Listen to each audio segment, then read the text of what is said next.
E hoje, a pedidos de muitas pessoas, eu vou falar de um caso super famoso que é sobre o Alexander Supertramp, ou melhor, o Chris McCandless, do famoso filme do livro Na Natureza Selvagem. Bom, galera, eu sei que esse assunto já está muito batido e eu mesmo vou te confessar que eu não tinha intenção de falar sobre ele exatamente por esse motivo, porque eu não queria que fosse mais do mesmo, já que, como eu já te falei, muita gente em muitos locais exploraram esse tema de maneira exaustiva. Porém, como tudo tem sua motivação e tudo tem algo pessoal nas análises, então espero que vocês gostem, ouvirem de mim, né, um pouco dessa célebre história que todos sabem que acabaram muito mal.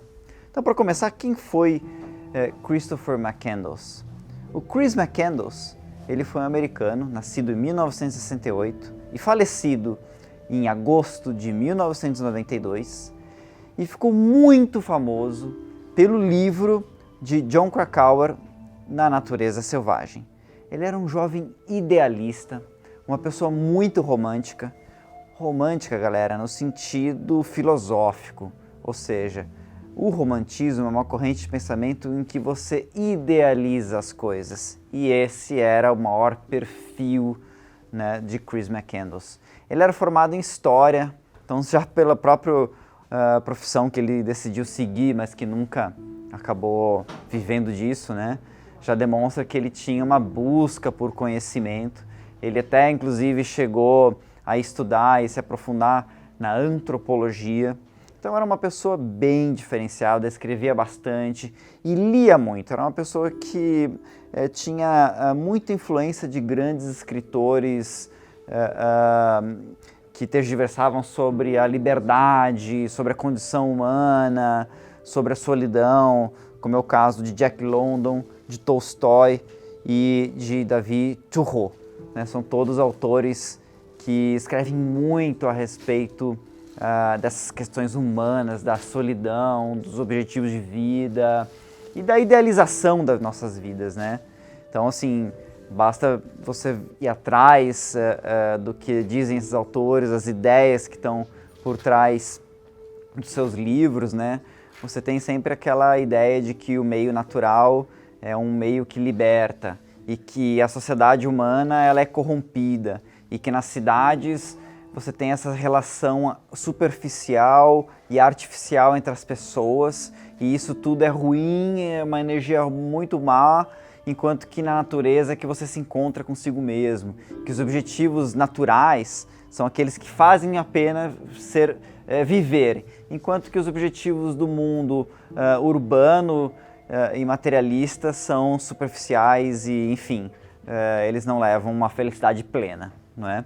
E aí então é que vem aquela questão de você estar inserido no meio de uma sociedade, inserido no meio urbano, industrial, cheio de tecnologia, de riqueza, e você ser um cara solitário. Você ser um solitário no meio da solidão. E de certa forma, o Chris McCandless era esse tipo de pessoa.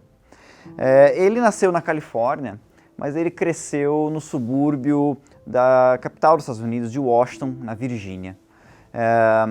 Seus pais não tinham uma boa relação e ele e sua irmã foram testemunhas desse relacionamento ruim entre os seus pais, inclusive de uma falta de sinceridade entre eles, né? E também uma questão de eles viverem muitas aparências e por conta disso, inclusive, o pai do Chris, que é o Walt, nunca ter pedido a separação de sua mãe, que era uma pessoa muito infeliz que vivia, vamos dizer assim, vivia uma vida que ela não queria em função dele, e ao mesmo tempo ele não deixava que ela se libertasse. O Chris, por conta dessas infelicidades familiares, das brigas, ele era muito próximo da sua irmã, a Karine. Mas enquanto que o Chris escolheu viver uma vida totalmente natural e sumir, né? Sabe aquele negócio quando você briga com alguém, que você tem uma grande decepção e você tem a vontade de sumir no mundo? Foi exatamente isso que o Chris fez, enquanto que a sua irmã viveu mais ou menos como um americano normal vive. No próprio livro do Jon Krakauer, que foi o biógrafo, né? Aliás, puxa vida, hein, Chris? Você foi ter um biógrafo da pesada, hein? Jon Krakauer, ele quando entrevistou a irmã do Chris, né, ela estava ali se acumulando o seu primeiro milhão, vivendo aquela ideologia, aquela questão do sonho americano, né? De você evoluir, acumular, crescer, expandir, né? Viver aquela vida do American Dream, né? Mas o sonho do Chris era outro. E foi exatamente isso que aconteceu quando o Chris finalmente se formou na universidade. Ele pegou seu carro velho e picou a mula. Antes disso, ele pegou o dinheiro que ele tinha na conta, que eram suas economias ao longo de todo o tempo que ele estudou, que eram $24.000. Não era uma grande quantia, mas $24.000 não é pouca coisa também, né? Ele doou tudo isso para instituições de caridade e saiu com o seu velho carro, um Datsun, né, rumo ao desconhecido, sem falar para os pais, simplesmente sumir da vida deles, né?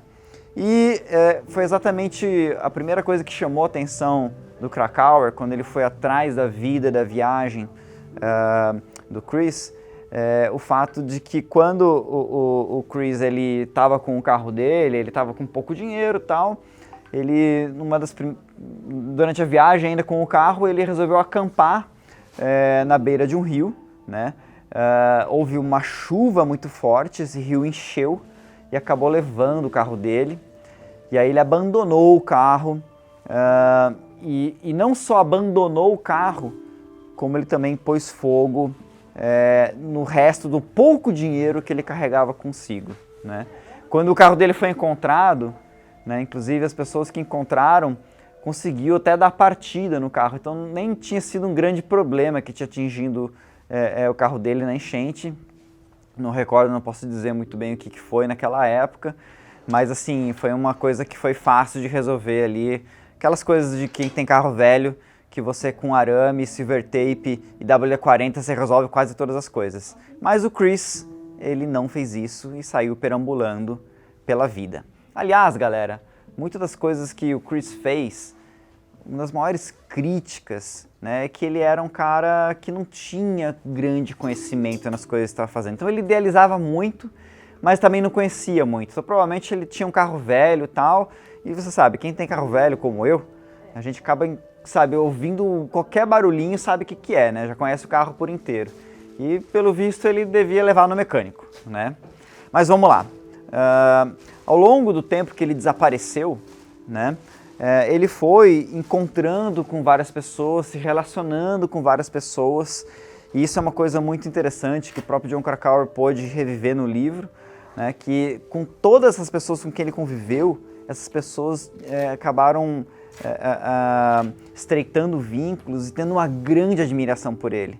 Então era uma pessoa que era muito filosófica, uma pessoa que tinha muito conhecimento antropológico, então ele tinha uma conversa que realmente encantava as pessoas. Então esse encantamento que ele provocava com as pessoas foi algo que foi quase que unânime com todo mundo que ele conviveu.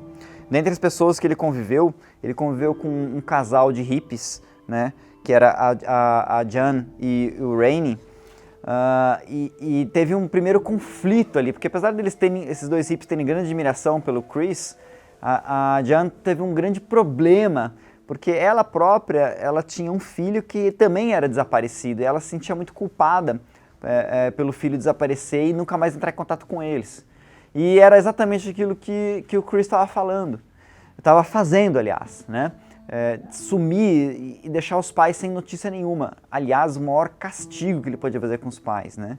Ao invés de ser o castigo físico, de bater, de brigar, de falar verdades inconvenientes para os pais, simplesmente o desaparecimento deixou para os pais o peso da culpa pelo desaparecimento e depois, infelizmente, sabe o que aconteceu?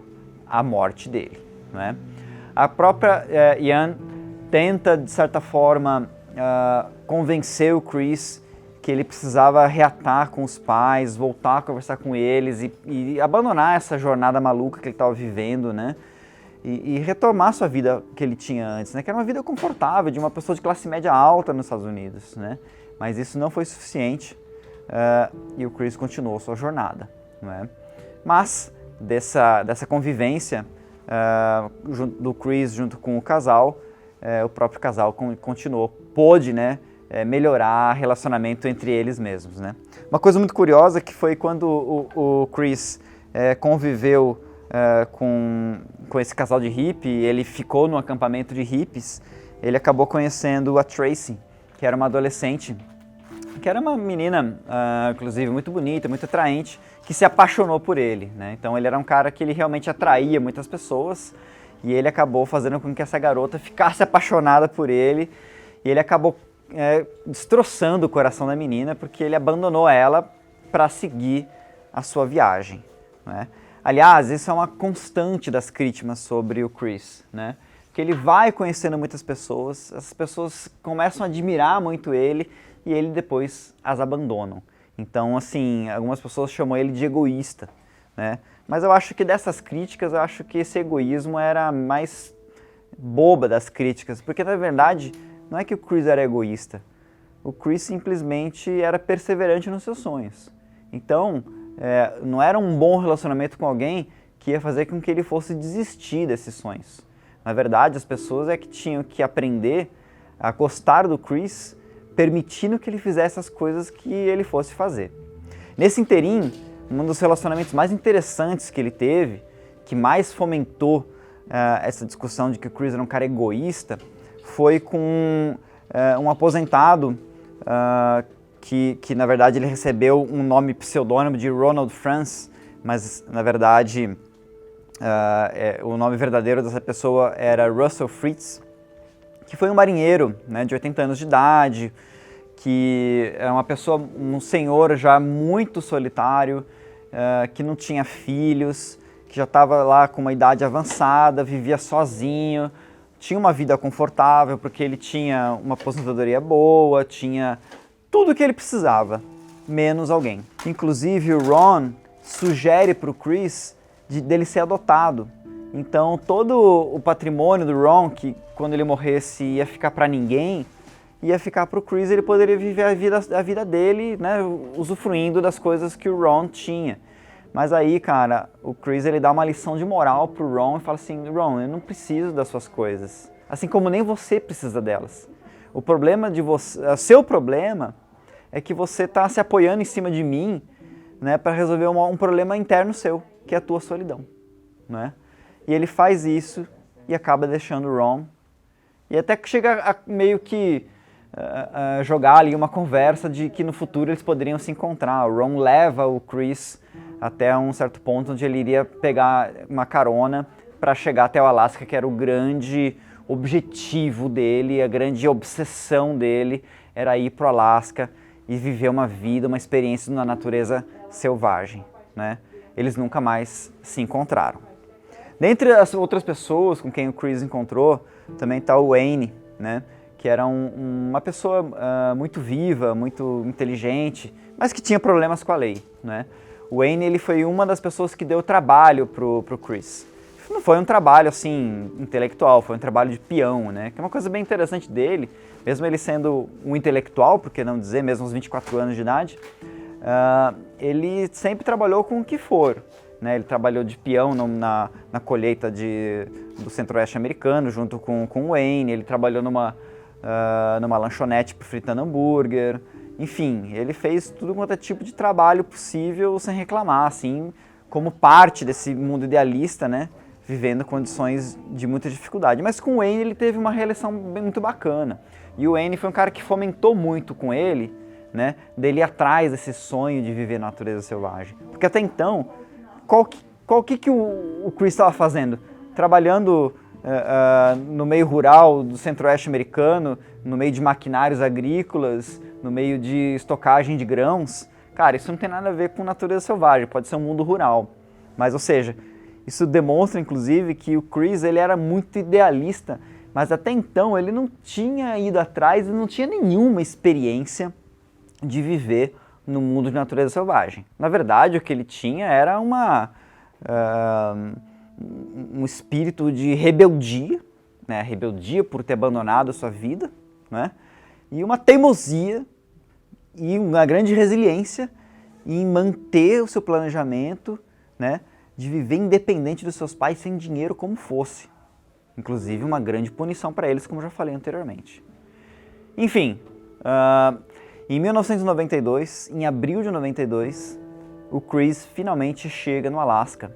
Ele acaba adentrando a trilha de Stampede Trail, dentro do Parque Nacional do Denali, onde fica a montanha mais alta dos Estados Unidos e da América do Norte, que é o Denali. Essa trilha é uma estrada que foi aberta na década de 30, né, por um minerador, e ela tinha sido reformada e, inclusive, durante a reforma foi deixado um ônibus antigo da cidade de Fairbanks, no Alasca, e esse ônibus abandonado no fim dessa trilha, ele servia como um refúgio, como um local, assim, se algo acontecesse de errado, algum caçador que estivesse por lá, porque é uma região onde a caça é liberada, poderia adentrar esse ônibus e pernoitar e ficar ali durante um tempo até ele poder ir embora, né? O Chris, ele entra nessa trilha com 4,5 kg de arroz, com um fuzil .22, que, diga-se passagem, não é um calibre muito potente, que inclusive o deixaria vulnerável a enfrentar alguns animais de maior porte, como ursos, né? E lá, enfim, ele chega a dar início a esse sonho dele de estar no meio da natureza e viver, né, com seus próprios recursos a maneira que der. Ou seja, estar ali vivendo aquilo que ele lia nos livros, né, de ser totalmente independente, dominando a natureza selvagem.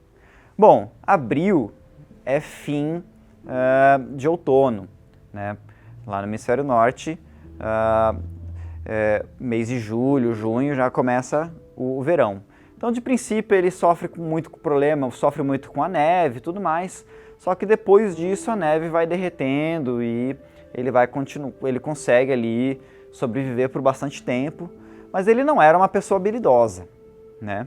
Ele não era um caçador, ele não tinha treinamento, não sabia atirar, ele não sabia o que fazer com a caça. Inclusive, ele chegou a caçar um animal de grande porte, um alce, e ele perdeu toda a carne porque ele não tinha recursos para refrigerar essa carne, né? Já era verão, e então ele perdeu toda a carne podre, né? E ficou cheia de larvas, cheia de vermes. Infelizmente, ele não pôde se alimentar dessa carne. Ele se alimentou, ao longo de todo esse tempo, de pequenos animais, de pequenos pássaros, de frutos que ele colhia, de sementes, de tubérculos. E o que aconteceu? Ele foi ficando muito fraco, né? Aí depois de um certo tempo, quando ele decidiu abandonar aquela região e voltar para a civilização, ou seja, já tinha cumprido o objetivo dele, ele começou a voltar à trilha, e aí então ele deu de cara com o rio Teclanica, que é um rio típico de paisagens de ambientes temperados, subglaciais, que é um rio que, quando você tem o inverno, ele é um rio que você atravessa ele caminhando tranquilamente, sem problema nenhum. Por quê? Porque no inverno é muito frio e a água está congelada.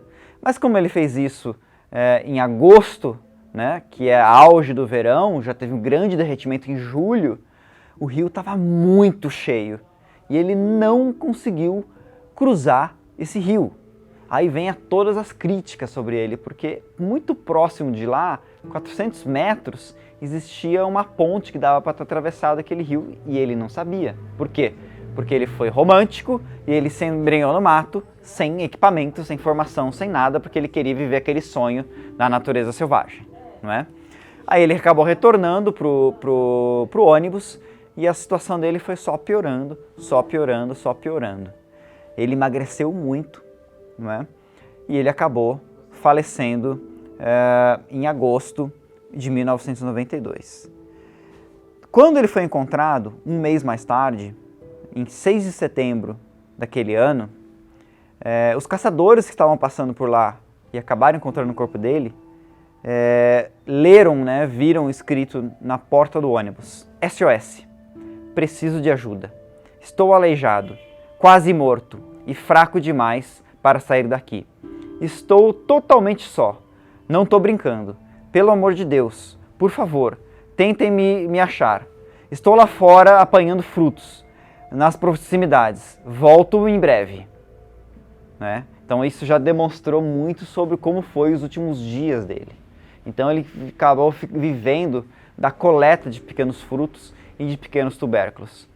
Se você já teve alguma experiência com cultivo de legumes, leguminosas, né, você sabe que as batatas, elas são tubérculos típicos do continente americano. E existem milhares de tipos de espécies, né, e algumas delas são venenosas. Então, assim, a causa-morte do Chris foi inanição, foi aquilo que está nos laudos oficiais. Mas foi aventado que ele se alimentou de algumas batatas selvagens que eram venenosas, né? Isso faz totalmente sentido, só que não foi encontrado junto com ele nenhuma espécie de batata venenosa. Pelo contrário, todas as batatas que ele tinha, ele estudou a respeito disso, do que ele comia, né? E eram todas elas possíveis de ser alimentadas por seres humanos, né? Mas uma delas tem uma semente que é alcaloide e que ela interfere no metabolismo da glicose. Então, levando em consideração que ele já estava muito debilitado, que ele já devia estar com uma taxa de gordura baixíssima, né? Que ele já estava num estado de... O corpo dele já estava entrando em inanição. Se ele se alimentou de um tipo de batata, de uma semente de batata que pudesse provocar uma alteração no metabolismo dele de glicose, realmente isso poderia levar ele a problemas. Mas não há nenhuma prova de que isso aconteceu. Mais tarde, o próprio Jon Krakauer aventou a hipótese de que o que envenenou ele pudesse ter sido o mofo, que ele colhia algumas batatas e essas batatas depois mofaram. Então o mofo dessas batatas, os alimentos que ele comeu, acabou gerando intoxicação alimentar, desidratação e, enfim, vários problemas que, combinado com a fraqueza que ele se encontrava, com o estado, a debilidade que ele se encontrava, acabou levando ele a óbito.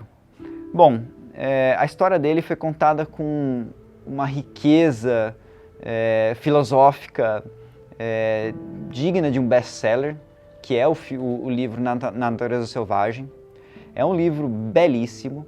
E em 2007, esse livro foi adaptado para o cinema pelo Sean Penn, que é um excelente diretor, uma pessoa que tem um histórico em Hollywood, e ficou um filme também muito bonito e com uma trilha sonora também digna de Oscar, né? Que é a trilha sonora simplesmente do Ed Vedder, que na boa é uma das melhores trilhas sonoras do cinema que eu conheço, ficou uma obra de arte realmente. Então, combinando essa história tão apaixonante, com um personagem tão rebelde, que busca liberdade, né? Não existe nada mais lindo que essa palavra liberdade, né? E tudo isso resultou, assim, em que pessoas admirassem muito o Chris, que existisse um culto à sua personalidade e que isso em si virasse um outro problema, porque até mesmo a trilha onde que ele acabou falecendo virou um local de peregrinação e não demorou muito, evidentemente, para que pessoas sem noção, que estão ali pela ideologia e não por alguma afinidade com o meio natural, acabassem se perdendo, resultando em resgates e até mesmo gente que morreu tentando chegar no ônibus onde o Chris McCandless acabou falecendo. Então isso acabou resultando no dia 18 de junho de 2020 na remoção do ônibus do Chris McCandless. Então a Marinha norte-americana removeu o ônibus por um helicóptero, né?